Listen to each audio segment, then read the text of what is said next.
बिस्मिल्लाहिर्रहमानिर्रहीम, अस्सलाम वालेकुम नाजरीन। प्रोग्राम है द ऑर्किड स्कूल जीतेगा Pakistan HBL PSL 5 powered by Medicam. मैं हूं आपका मेजबान डॉक्टर बुलंद इकबाल। मेरे साथ मौजूद हैं मेरी साथी मेजबान राबिल शेख। और नाज़रीन आपको ये बताना चाहेंगे कि आज अभी जो मैच हुआ है, कुछ देर कबल जो मैच इख्तिताम पजीर हुआ है, वो मैच था मुल्तान सुल्तान्स और क्वेटा ग्लैडिएटर्स का। मुल्तान सुल्तान जिसे जब फ्रेंचाइज ये शामिल की गई PSL में, उस वक्त ये समझा जा रहा था कि शायद कोई बहुत ही हल्की फ्रेंचाइज या बहुत नॉर्मल सी कोई साइड इन कर ली गई है ताकि मैचेस की तादाद ज्यादा हो सके। लेकिन अब जबकि मुल्तान सुल्तान से अगर हम टीमों की पोजीशन देखते हैं पॉइंट्स टेबल, तो उसमें नंबर 1 पे लीड कर रहे हैं। यानी 5 मैचेस उन्होंने खेले हैं, 4 मैचेस जीते हैं, 1 हारा है और इस वक्त 8 पॉइंट्स के साथ सरे फहरिस्त हैं।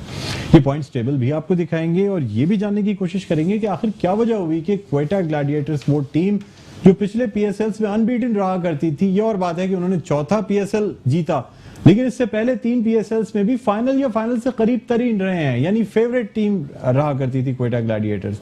लेकिन क्या वजह है कि क्वेटा ग्लैडिएटर्स की परफॉर्मेंस नीचे से नीचे होती चली जा रही है, अच्छी परफॉर्मेंस नहीं दे पा रहे हैं ना उनके बैट्समैन और ना बॉलिंग साइड। पहले दोनों साइड्स में बड़ी ताकत हुआ करती थी, बैटिंग भी आखिर तक जाती थी, बॉलिंग में स्पिनर्स अटैक आता था तो फिर शायद अगली टीम बर्दाश्त ही नहीं कर पाती थी।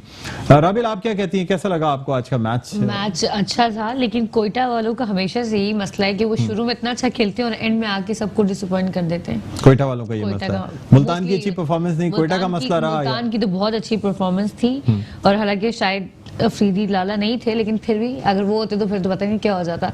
लेकिन फिर भी मैच बहुत अच्छा रहा, बहुत अच्छा रहा। चले नाज़रीन, प्रोग्राम को आगे बढ़ाते हैं और अपने जो हमारे पैनलिस्ट हैं, हमारे गेस्ट हैं, उनका तारुफ आपसे कराना चाहूंगा। मेरे पहले मेहमान हैं, क्रिकेटर हैं, सीनियर्स वर्ल्ड कप खेलने साउथ अफ्रीका जा रहे हैं, अच्छी क्रिकेट खेलते हैं, तज्जिया बहुत अच्छा करते हैं। मेरे साथ मौजूद हैं रफीउल्लाह साहब। अस्सलाम वालेकुम रफी भाई, खुशामदीद कहते हैं सर प्रोग्राम में। आपका बहुत शुक्रिया। नाज़रीन, इसके अलावा हमारे साथ एक और क्रिकेटर मौजूद हैं और ये भी बड़ी अच्छी क्रिकेट खेलते हैं, तज्जिया भी बड़ा अच्छा करते हैं, अमेरिका से भी क्रिकेट खेलते हैं। मेरे साथ मौजूद हैं आगा साबिर साहब। अस्सलाम वालेकुम आगा साहब, आपको भी खुशामदीद कहते हैं प्रोग्राम में सर। रफ़ी भाई, आपसे हम आगाज करते हैं बातचीत का। सर मुझे ये बताइएगा कि आज का जो मैच देखने में आया, खास तौर पे अगर मुल्तान की यानी फर्स्ट इनिंग्स की अगर मुल्तान की बात कर लें जो मुल्तान ने खेली, सर पहले 9 ओवर्स के बाद ऐसा लग नहीं रहा था कि मुल्तान शायद 120 रन कर पाए, लेकिन उसके बाद 200 रन कर लेना सर, मतलब 56-57 या इस तरह का स्कोर था 9 ओवर्स के इख्तिताम पे। क्या कहते हैं सर आप? ऐसे ही, लेकिन एक चीज जो आप मुल्तान की अगर आप देखेंगे कि उनका टेम्पो उन्होंने डेवलप किया हुआ है, वो कहीं भी जो है ना मैच के ऊपर आने नहीं देते। अगर आप पूरा ऑल सीजन जब तक देखें अपने ऊपर आने नहीं देगा। आप देखें रॉस ने नीचे आके 100 किया और actually he made the PSL fastest finish किया ना, मतलब एक फिनिश किया, नॉट आउट गए सर। 10वें ओवर से जो चार्ज हुआ है, यानी अगर आप स्कोर ओवर्स को जो एवरेज देखते हैं आप, तो आखिर में तो सर जो 18वें ओवर से पहले जो 30 गेंदें थी उस पर तकरीबन कोई 70 या 80 रन बने हैं 30 गेंदों पे। बस वो ऐसा है कि एक तो एक रिदम उनका आ गया और ऊपर से वो कहीं रुके नहीं। उन्होंने ये चीज देखी थी कि भाई 20 ओवर्स के मैच है, we have certain wickets and we have to play within that wickets. तो मेरे ख्याल से उस हिसाब से उस फ्लो से, और फिर एक और दूसरी चीज ये थी क्योंकि उनका स्टैंडिंग ऑलरेडी टूर्नामेंट में अच्छी थी, तो वो वाली बात है कि वो इस वक्त उनको निडर खेलना था क्योंकि वो पोजीशन तो होल्ड कर ही रहे थे। तो इस वजह से भी बड़ी हिम्मत आ जाती है और वो उसने नीचे से जाके इतने अच्छे रन किए, बिल्कुल ऐसा लगा कि टोटल चेंज कर दिया। बिल्कुल। और मेरे ख्याल फास्ट बॉलर्स जो हमारे क्वेटा के थे, उन्होंने काफी रन कराया। और समझ में नहीं आ रहा, एक ओवर सर पिट रहे थे, सोहेल को बहुत पड़ी है, यहाँ तक कि वो एक शॉट पे तो मैंने देखा कि वो जो है ना वो पिच से हटने ही भूल गए, यानी वो चौका देखने के चक्कर में यहाँ तक कि शान मसूद जो उनसे टकरा गया, बाकायदा उनको सोहेल ने धक्का भी दिया। बाद में शायद इस पर कोई एक्शन भी लिया जाएगा, इसलिए कि पिच, ये मैं आगा साबिर से भी जानना चाहूंगा। आगा साहब क्या कहते हैं, जो आपकी पिच होती है ना, that is for the runners या for the batsman to run side में, नॉट वो बॉलर अगर उस पर आके स्ट्रक्ट करे या यानी बीच में आ जाए और धक्का दे बाकायदा, तो क्या इसमें ऑब्स्ट्रक्शन को जज करता है मैच रेफरी और एम्पायर्स के, जो है ना जो ऑब्स्ट्रक्शन है आया वो डिलिबरेट है या उसके फॉलो थ्रू का एक्शन कंप्लीट नहीं हुआ है। जो बॉलर है वो बॉल को रोकने चाह रहा है, या समटाइम्स वो ये भी समझ रहे होते हैं कि हम डेंजर एरिया में ना आ जाए। सर वो बिल्कुल स्टिल खड़े हुए जो है ना सिर्फ ये देख रहे थे कि ये बॉल वाकई थोड़ा सा बाउंड्री इस तरह क्रॉस का वो- कर रही है या थोड़ा नहीं सा कर इस तरह का जो है ना सोहेल का जो है ना करेक्टर है, जब उनसे नहीं हो रहा होता बॉल में परफॉर्मेंस तो वो कोशिश करते हैं कि अपने इस तरह से जेस्चर से अपनी प्रेजेंस को फेल्ड कराएं। तो वो पिछले 2 मैचों से जो है बहुत ज्यादा स्टिफ लगे हैं, लाइन और लेंथ पे उनको कंट्रोल नहीं था, कहाँ आगे करना है कब पीछे करना है। सरफराज भी उनसे आप देखें, और मजे की बात आपको ये बताऊंगा कि इस ओवर में 2 चौके पहले, फिर एक डॉट बॉल, फिर एक चौका, फिर एक छक्का और 1 रन। मतलब आप सोचेंगे तो वो ऐसा ओवर था कि गेम चेंजर था, गेम चेंजर ओवर चेंजर था। रिली रोसो स्लो स्टार्टर है, टाइम लेते हैं, लेकिन he is known as a big hitter in T20 था। लीग। शान मसूद ने भी बड़ी जबरदस्त बैटिंग की है और इन दोनों की जो पार्टनरशिप है वो अच्छी मैं समझता हूं कि अगर ये शान मसूद और रोसो की पार्टनरशिप नहीं होती तो मुल्तान देखिए सुल्तान जीत इनकी नहीं सकते। प्लानिंग को जो है ना जितना क्रेडिट दिया जाए वो कम है। इन्होंने जो है ना अपने टॉप 5 प्लेयर्स जो है वो जो है ना अटैकिंग और लेफ्ट हैंडर्स रखे हैं। चाहे आपकी जितनी अच्छी बॉलिंग हो, कहीं ना कहीं आके जो है ना आप फंस जाते हैं। और हमने जल्मी के खिलाफ देखा और कलंदर के खिलाफ देखा और अभी भी जो है ना हमने देखा कि इनकी बॉलिंग फंस गई। रसो को 4 साल से हम देख रहे हैं, वो कोयटा ग्लैडिएटर्स के जो है ना एक मेंबर्स रहे हैं और इस साल उनको पिक नहीं किया, उनको रिलीज कर दिया कोयटा ग्लैडिएटर्स ने। He was picked later by Multan Sultan. तो कहीं ना कहीं उनके अंदर ये भी एक मोटिवेटिंग फैक्टर होगा कि मैंने अपनी पुरानी टीम में के पहले खिलाफ रहा हूं। जो है ना अच्छा परफॉर्म करना है। और जिस तरह की उन्होंने इनिंग खेली है, अमेजिंग हिटिंग उन्होंने आफरीदी भी तो बहुत सारी टीम्स बदल चुके हैं सर। हाँ नहीं लेकिन उनका ये पॉइंट जो है कि वो लेफ्टीज लेके खेलते हैं, ये बड़ा वैलिड पॉइंट है क्योंकि यूजुअली बॉलर जो है वो अपने आप को जो है सेट करता है राइट हैंड बैट्समैन के लिए, ठीक है। और जब ये आप लेफ्टी को ज्यादा हो जाए तो फिर field placing, adjustments, righty lefty का कॉम्बिनेशन, ये सब चीजें डिस्टर्बिंग होती है। तो उसमें कैप्टन भी जो है वो हो जाता है। अब आप ये देखें कि मैं देख रहा था कि नवाज को उन्होंने 3 ओवर कराया जबकि 16 रन दिए उसने, उसका एक ओवर भूल ही गए उस चक्कर में वो कि कब लाए कब ना लाए, उसका एक ओवर मतलब मैं समझता हूँ लास्ट ओवर भी सोहेल को दे दिया, लास्ट ओवर भी सोहेल को दे दिया गलती में आके वो सोहेल को ओवर दिया, उसकी वजह से फिर वो लास्ट में फिर ठीक ठाक रन्स पड़े। और बस ये है कि शायद हाफ सेंचुरी अगर शान मसूद की भी हो जाती तो इट वुड हैव बीन यानी और बेहतर वो होता। लेकिन बहरहाल बड़ी मुश्किल से लास्ट बॉल पे सेंचुरी की अपने रोसो ने, वरना तो सेंचुरी रह जाती। नर्वस 90s का तो शिकार हो गए थे 98 99 पे। बिल्कुल बिल्कुल, लेकिन उसने अपना काम तो कर दिया था। और अगर 1-2 बॉल पहले भी कर देता तो और होता, लेकिन रिकॉर्ड PSL का रिकॉर्ड कर दिया उसने। और मैं समझता हूँ कि 200 का टारगेट जब सर पे आता है तो आप तो उल्टा सीधा थोड़ा सा करना ही पड़ता है। लेकिन ये अच्छा हुआ है कि पहली दफा वॉटसन ने आके थोड़ा सा अपना थोड़े रन्स किए, नहीं तो वैटसन भी थोड़ा हल्के ही जा रहे थे पूरे सीजन में। बिल्कुल। सर ये बताएं कि क्या कहते हैं सरफराज अहमद का इतने नीचे आना और मतलब वॉटसन ने रन तो किए लेकिन वो रन्स किसी काम के नहीं रहे सर। नहीं, अगर वॉटसन का आप देखें तो उसने 40 बॉलों पे 80 रन किए हैं सर, बहुत तेज रन किए, सब कुछ है, लेकिन बाकी टीम तो बिल्कुल ही ढेर हो गई सर। मतलब जिस तरीके की परफॉर्मेंस चाहिए थी, शुरू के कुछ ओवर्स आप कह सकते हैं 57-58 रन जिस पे पहली विकेट गिरी है, वहां तक तो ऐसा लग रहा था कि ये बहुत जाएंगे आगे अच्छे उसमें जा रहे हैं। 9 रन पर ओवर की औसत भी लेके चल रहे थे। और एक मौके पे ऐसा लग रहा था कि मुल्तान सुल्तान्स की जो बॉलिंग, क्योंकि उन्होंने अपने तकरीबन तमाम ही बॉलर्स ट्राई कर लिए थे और कोई भी ब्रेक थ्रू नहीं ले पा रहा था। और वो मुझे ऐसा भी लग रहा है कि ये इनकी कोयटा ग्लैडिएटर्स की ना बैटिंग सेट नहीं हो पा रही, फाइटिंग नहीं नजर आई, सेट नहीं हो पा रही। आप देखें लास्ट बॉल तक खेल के आए हैं, लेकिन ये कि 7 विकेटें गिरी हैं और रन्स पूरे नहीं हुए। सरफराज जैसे अगर बैट्समैन जो है वो क्रीज पे मौजूद हो और हार के आए वापस क्रीज से, तो इसका मतलब है फाइटिंग नहीं की गई सर। इस दफा मुझे ऐसा भी लग रहा है कि थोड़ा आजम पे ये ले जा रहे हैं टूर्नामेंट को, जो कि आगा साहब आप क्या कहते हैं? देखिए फाइटिंग बैट्समैन या कैप्टन वो होता है जो क्रीज से हार के वापस ना आए। मैं आपकी बात से एग्री करता हूं, लेकिन देखें कोयटा ग्लैडिएटर की बैटिंग ओवरऑल हम देखें तो स्ट्रगल ही कर रही है थ्रू आउट दिस टूर्नामेंट। आज वॉटसन ने किए, उससे पहले थोड़े बहुत रन जो है रॉय कर रहे थे, लेकिन आज रॉय का जो स्ट्राइक रेट है वो ऑलमोस्ट 90 था, which is not good enough. आपका जो है ना जो स्ट्राइक रेट है कम से कम 150 अबव होना चाहिए, उसको कोप अप कर रहे थे शेन वॉटसन, बट अगेन उनको प्रेशर आता। 3 नंबर उन्होंने अहमद शहजाद जो कि कुछ परफॉर्मेंस नहीं दिखा सके, उन्होंने एहसान अली को दिखाया, लेकिन वो भी रना बॉल खेले। तो इस तरह से जब खेलेंगे तो आपका मोमेंटम कभी बन ही नहीं सकता।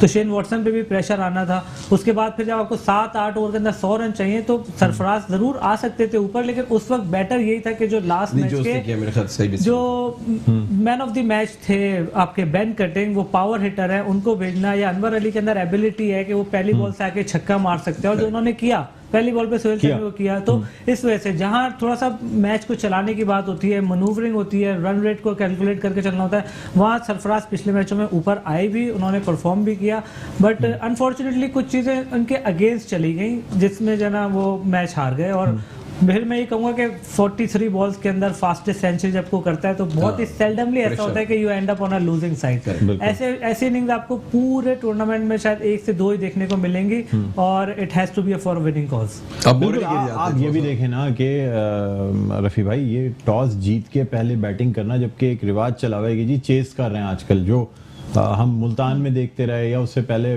पिंडी में हमने देखा, लाहौर में देखा कि चेस करना ज्यादा आसान हो रहा है और टारगेट्स जो है ना लंबे नहीं दिए जाते। मुल्तान में मेरा ख्याल है वो ड्यू फैक्टर की वजह से वो लोग उसको कंसीडर कर रहे थे। दिन का मैच था ना, विकेट ड्राई था, सरफराज ने भी पहला ओवर उससे करवाया है अपने स्पिनर से और उसने कुट नहीं खाई ना, उसने खाए पिछले 3 ओवर के अंदर। और उनका जो मेन फैक्टर था जो शायद अफरीदी और उसके साथ जा रहे थे इमरान ताहिर के साथ, तो आज भी देख लें इमरान ताहिर ने वाइटल विकेट्स लिए हैं और जो है ना रन्स भी रोके हैं। तो 20 ओवर के बाद जब अगले 20 ओवर आने थे तो और विकेट ने स्लो और ड्राई होना था, तो इस वजह से उन्होंने पहले बैटिंग की कि put the maximum target on the board और फिर अपनी बॉलिंग से उसको डिफेंड करें, which they did successfully. Rabil, आप क्या कहते हैं, आपको कैसा लगा मैच या क्या समझती मुल्तान सुल्तान के बारे में? मुझे लगता है कि इस बार मुल्तान सुल्तान जीतेगा क्योंकि ऑलरेडी लीड कर रहा है और जीतना भी चाहिए, ताकि और जो बाकी हैं जिसमें फैसलाबाद है, सियालकोट और टीम्स भी हैं, उनकी टीम्स भी इस चीज को देख के मोटिवेट होके आगे आए। तो आप इस्लामाबाद यूनाइटेड का साथ छोड़ दिया आपने, इसका मतलब? नहीं, मैंने इस्लामाबाद का नहीं किया, लेकिन एक वैसे कि और इस चीज को आगे लेके जाना है। देखिए वैसे रहने के लिहाज से तो आपकी टीम इस्लामाबाद है, लेकिन पीएसएल को आगे बढ़ाना है ना, एक जगह तो नहीं। सियालकोट की टीम आनी चाहिए, सबसे ज्यादा जीतने वाली जो टीम है वो सियालकोट है। लाहौर का नाम सियालकोट रख दे तो वो जीतना शुरू हो जाए। हाँ, मेरा ख्याल से, क्योंकि लाहौर फ्रेंचाइजीज कुछ और भी तो मजीद मेरे ख्याल में आगा साहब लेके आनी है। मेरे ख्याल में 2 फ्रेंचाइजीज और नेक्स्ट ईयर तक बढ़ाई जाएंगी, आनी चाहिए। लेकिन अब कौन सी फ्रेंचाइजीज देते हैं ये देखना है, क्योंकि काम तो इस पे चल रहा है कि 2 फ्रेंचाइजीज कम से कम और बढ़ाई जाएं ताकि दूसरे शहरों को भी थोड़ा इससे फायदा हो। लेकिन बहरहाल राबिल, वैसे इनकी फेवरेट टीम हमेशा से इस्लामाबाद रही है, बिलोंग भी इस्लामाबाद से करती है। अच्छा। लेकिन अब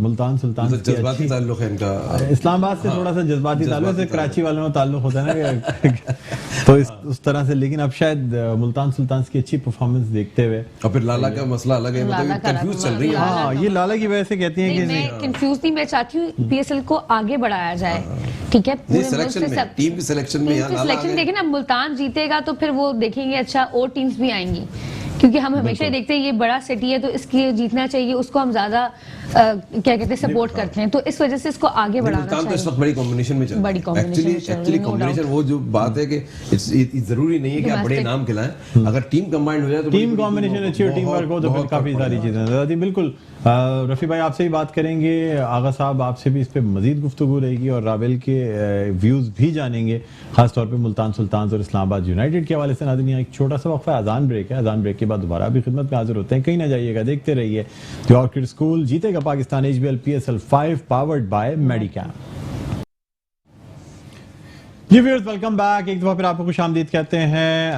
प्रोग्राम है द ऑर्किड स्कूल जीतेगा Pakistan HBL PSL 5 powered by Medicam. और आपको ये बताते चलें कि आज हम डिस्कस करने जा रहे हैं, खासतौर पे एक तो हम ये भी डिस्कस कर रहे हैं कि पहला जो मैच हुआ जो कि मुल्तान सुल्तान्स और क्वेटा ग्लैडिएटर्स के दरमियान हुआ, उसमें क्या रहा, और साथ ही साथ अब जो नेक्स्ट मैच है उस पर भी डिस्कशन करेंगे जो कि इस्लामाबाद यूनाइटेड और पेशावर ज़ल्मी के दरमियान जो है वो खेला जाएगा।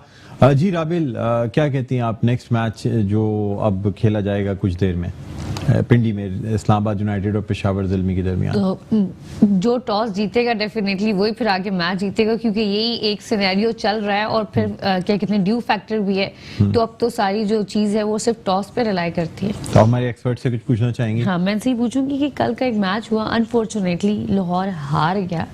एक तो लाहौर का पता नहीं लक प्रॉब्लम है क्या, बारिश हो गई और सिर्फ 12 ओवर्स हुए, लेकिन फिर भी एंड तक चेस करता रहा। इसके बारे में क्या बोलेंगे आप?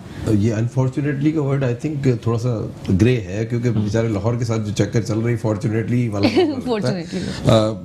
इसके अलावा ये है कि जब पेशावर ने 133 it was a good total actually, 12 overs लेकिन जब शॉर्ट फॉर्मेट हो जाता है तो आप ये समझ लें कि आपकी बैटिंग स्ट्रेंथ बढ़ जाती है, क्योंकि आप उस छोटे टाइम में आपके बैट्समैन 11 के हैं, 10 के 10 बैट्समैन हैं और उसके साथ जो है तो वो चांस तो लेते हैं, लेकिन लाहौर के साथ हमेशा जो है वो तकलीफ दे हार का जो है वो कुछ लिखा हुआ है कि बड़ी क्लोज जाके खेलते हैं, लेकिन ये बहुत बड़ी बात है कि उन्होंने भी बड़ा अच्छा End तक chase किया। बड़ा अच्छा चेज किया और 18-19 रन के गैप से जो है वो हार गए, लेकिन actually at the end of the day हार 1 रन की हो या 100 रन की हार पे तो हार ही है, है, तो बिल्कुल, बिल्कुल। उसकी वजह से फिर मतलब टूर्नामेंट में बड़ा डिप्रेस हो जाता है एक पूरा सेगमेंट पूरा के। तो लाहौर का कोई लक का भी मसला है क्या है? कुछ ना कुछ, अभी बारिश हो गई, कुछ ना कुछ प्रॉब्लम हो जाती है इनके साथ।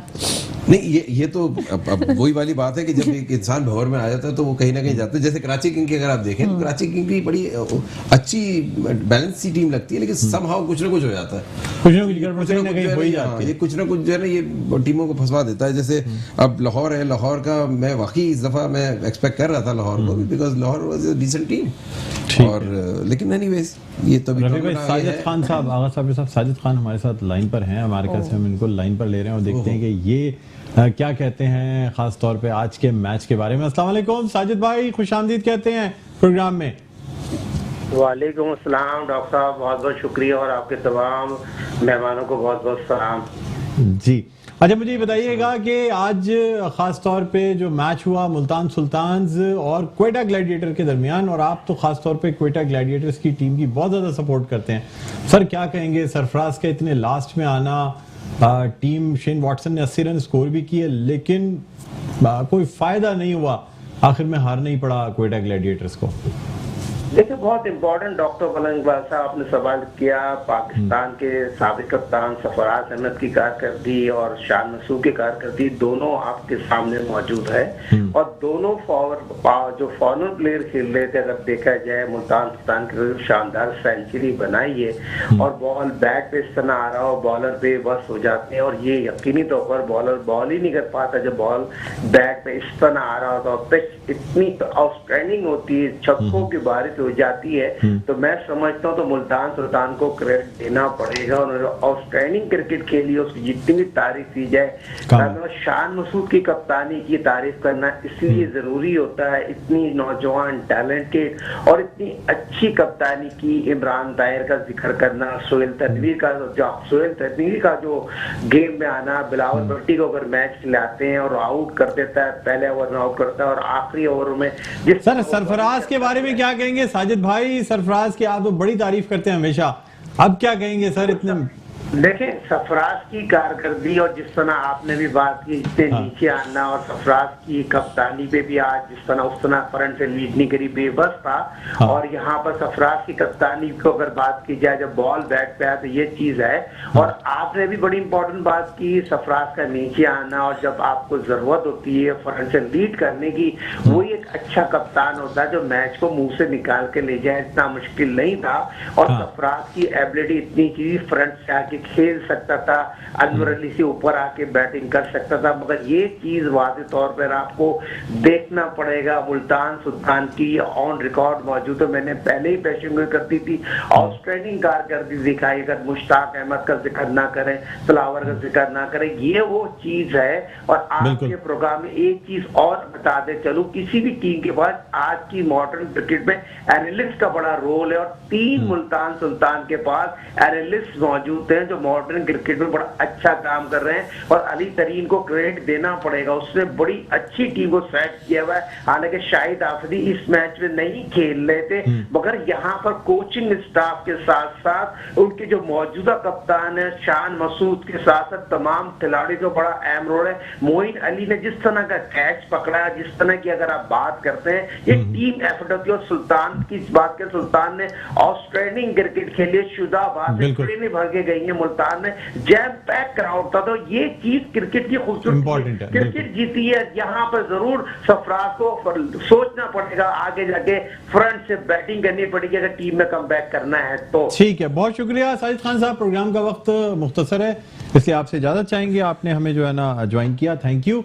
जी, अब नाज़रीन हम कुछ बात करना चाहेंगे जो आने वाला मैच है, यानी अब से कुछ देर में जो मैच होने वाला है उसके हवाले से। इस्लामाबाद यूनाइटेड और पेशावर ज़ल्मी के दरमियान ये मैच है। रफ़ी भाई क्या कहते हैं, कौन सी टीम को फेवरेट देख रहे हैं? दोनों टीमें तकरीबन बराबर की टीमें हैं, और अगर पॉइंट्स टेबल की बात की जाए तो इस्लामाबाद यूनाइटेड तीसरे नंबर पे और पेशावर ज़ल्मी चौथे नंबर पे हैं। हाँ, तो ये लेकिन दोनों टीमों ने 4 मैचेस जीते हैं और 2 हारे हैं, 2 जीते हैं। हाँ, दोनों मोरलेस एक जैसी टीमें हैं। और अगेन क्योंकि सेकंड मैच है, इसमें थोड़ा सा टॉस मैटर करेगा, क्योंकि सेकंड बैटिंग और फर्स्ट बैटिंग का मामला आएगा। हाँ। लेकिन उसके बावजूद मैं समझता हूँ इन जनरल दोनों टीमें जो है वो बैलेंस हैं, और अब ये देखना है कि वो किस तरह अप्लाई करती हैं। बात ये होती है कि कोई भी टीम कितनी भी बैलेंस हो, वो डे जिस दिन वो अप्लाई करती है वो दिन उसके लिए कैसा है, ये बड़ा इम्पोर्टेंट है कि शुरू से जिस पे एक्सपेक्ट कर रहे हैं वो बैट्समैन वैसी बैटिंग कर लें, फील्ड प्लेसिंग वैसी हो, मतलब ये it depends on the day. तो ये डे टू डे क्रिकेट होती है बिल्कुल, और दोनों टीमें लाइकवाइज है। और आप क्या कहते हैं आगा साबिर? देखें, क्राउड का जो सपोर्ट होगा वो डेफिनेटली इस्लामाबाद यूनाइटेड के साथ होगा, वो उनके लिए एक एज है। इसके अलावा पेशावर ज़ल्मी मुझे लग रहा है कुछ डिफरेंट कॉम्बिनेशन से जाएगी। मुझे नहीं पता उनके जो कप्तान है डैरेन सेमी आज खेलेंगे कि नहीं, क्योंकि उनके जो है ना थंब पे चोट लगी थी, उसको एग्जामिन किया जाएगा before he is available to play और नॉट। तो इस फैक्टर को देखते हुए मुझे लग रहा है कि इस्लामाबाद यूनाइटेड, और हमेशा से हमने देखा है कि उन्होंने बहुत स्ट्रॉन्ग कमबैक्स किए हैं, जिस तरह से वो लास्ट मैच हारे थे कोयटा ग्लैडिएटर्स के अगेंस्ट। तो आई एम श्योर कि इस वक्त जो है ना काफ़ी स्ट्रॉन्ग वो वापस आएंगे। और बैटिंग पेशावर ज़ल्मी की काफ़ी जो है ना वीक नज़र आई है हमें, तो I think Islamabad United will win tonight. अच्छा, अभी अगर हम वेदर रिपोर्ट देखते हैं तो तकरीबन 88% ह्यूमिडिटी है, चांसेस ऑफ रेन तो जो है ना वो इसमें कम, लेकिन इस वक्त जो है बारिश चल रही है पिंडी में। और अब ये भी देखना होगा कि जब भी ओवर्स कम होते हैं, रफ़ी भाई क्या कहते हैं, कम ओवर्स 20 से जब मजीद कम होते हैं तो शायद मैच थोड़ा सा पलटी भी खा जाता है। नहीं, वो है जैसे आरन कहा, बिल्कुल सही बात की कि बैटिंग वाइज जो, लेकिन जब फॉर्मेट कम ओवर्स का होता है तो बैटिंग स्ट्रांग हो जाती है, क्योंकि जो आप जिस पे डिपेंड कर रहे होते हैं वो उसको ज्यादा मौका मिलता है, कम ओवर मिलते हैं, तो उस पे उनका जो है वो चांस ज्यादा हो जाते हैं। तो अभी तो खैर डिसाइड नहीं हुआ कि ये लोग ओवर कम कर रहे हैं कि नहीं कर रहे हैं, तो बाद में होगा। लेकिन ये कि अगर ओवर कम होते हैं तो मैच मतलब थोड़ी हल्की टीम भी जो है थोड़ी स्ट्रांग हो जाती है, क्योंकि उनके पास लिमिटेशन जो है वो मिल जाती है उनको। आप क्या समझते हैं जो टीम टॉस जीतती है उसे पहले मतलब फील्डिंग करनी चाहिए या पहले बैटिंग करेंगे, ड्यू फैक्टर दिमाग में रखते हुए? देखिए, शॉर्टर फॉर्मेट होने की वजह से और बाद में ड्यू फैक्टर भी आ जाएगी। ऑब्वियसली टीम्स जो है वो प्रेफर करेंगी चेस करना, क्योंकि जब सामने एक टारगेट होता है शॉर्टर फॉर्मेट में तो आपके लिए आसान होता है कि आपको किस तरह से उसको अचीव करने के लिए अपनी स्ट्रेटेजी बनानी है। प्लस ड्यू फैक्टर होगा तो जो है ना बॉल ग्रिप करना बॉलर के लिए प्रॉब्लम होती है, और जहाँ 1-2 छक्के लगते हैं तो फिर बॉलर का जो है ना कुछ समझ नहीं आता कहाँ करूँ, जैसा हमने अभी पिछले मैच में देखा इसी तरह से हो जाता है। और रात को भी हमने देखा 12 ओवर का मैच हुआ था, तो दोनों तरफ से जो है बॉलर बड़े बेबस नजर आए। और लाहौर का अच्छा, वैसे सुनने में आ रहा है अभी न्यूज़ ये है कि शायद मैच कॉल ऑफ कर दें आज वाला और दोनों टीम्स को 1-1 पॉइंट दे दें, क्योंकि बहुत ज्यादा बारिश है, तेज बारिश है, और ऐसा लग रहा है कि शायद मैच नहीं हो पाएगा, क्योंकि अगर पिच जाहिर सी बात है वो बारिश की वजह से खराब हो जाएगी, तो फिर क्योंकि होती रही है तो मेरे ख्याल में ग्राउंड्समैन ने भी शायद ओके नहीं दिया होगा कि वो मैच कर सकें। तो अब मेरे ख्याल में 1-1 पॉइंट दोनों टीमों को दे दिया जाएगा। अभी थोड़ी देर में ये अनाउंसमेंट हो जाएगी। जी, ऑन अ लास्ट नोट, आप क्या कहते हैं खास तौर पे अब PSL के हवाले से? इन जनरल क्या अगर आप अगर आपका सवाल, क्योंकि मैं पिक नहीं कर पा रहा हूँ, क्योंकि देखिए जरा मैच तो कॉल ऑफ हो गया ना, तो अब फिर मैं यही जानना चाहूंगा कि इन जनरल आप PSL में किसको फेवरेट देख रहे हैं और क्या समझते हैं? देखिए, मेरे ख्याल से मुल्तान सुल्तान जो है वो जिस कॉम्बिनेशन से चल रही है उनके पास, क्योंकि जब आपके पास ये गैप होता है या ये आपकी एक सिचुएशन होती है, अगर आप मैच हार भी जाए तो कुछ नहीं, तो और आप और खुल के खेलते हैं, तो मुल्तान सुल्तान को मैं एक्सपेक्ट कर रहा हूँ कि ये बहुत ज्यादा उभरेगी अब। अच्छा। लेकिन जैसे कोयटा लगता है ये आज के मैच की वजह से थोड़ा सा सिचुएशन है। अब लेकिन सरफराज की अगर आप बात करें कि सरफराज ने जो डिसीजन लिया, मेरे ख्याल से, और आगा साहब भी है क्योंकि ज़्यादा क्रिकेट खेलते हैं तो उनको अंदाजा भी है कि मेरे ख्याल से तो सरफराज ने सही किया। उसको जो जरूरत थी अनवर अली को चांस दिया। 4-5 ओवर में लोगों की बातें तो है कि भाई उसको आ जाना चाहिए था, फ्रंट से आना चाहिए, वो सही है, लेकिन क्योंकि आपके पास अगर एक वो बैट्समैन है जो कि बड़ी हिट मार सकते हैं तो फिर उस पे चांस तो लेंगे। बिल्कुल ठीक है। अब आगा साहब, your favourite team in the PSL right now? Favourite team मेरी ऑब्वियसली क्वेटा ग्लैडिएटर्स है, इसी को हमेशा से सपोर्ट करता आ रहा हूँ मैं, क्योंकि उसका नाम तो एक्चुअली है क्वेटा ग्लैडिएटर, लेकिन जो प्लेयर्स हैं सारे कराची के हैं, PIA से सब खेलते हैं, सरफराज, अनवर अली, आजम, इसके अलावा जो हेड कोच हैं हमारे मोइन खान, उनकी कप्तानी में मैं खेला भी हूँ, उनकी जो है ना कोचिंग में भी रहा हूँ, तो मैं उनका काफी फैन हूँ, तो इसलिए मैं क्वेटा ग्लैडिएटर। ठीक है जी, बहुत शुक्रिया आगा साबिर साहब, आप तशरीफ लाए।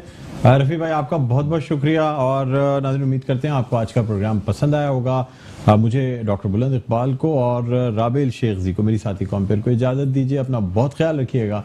अल्लाह हाफ़िज़।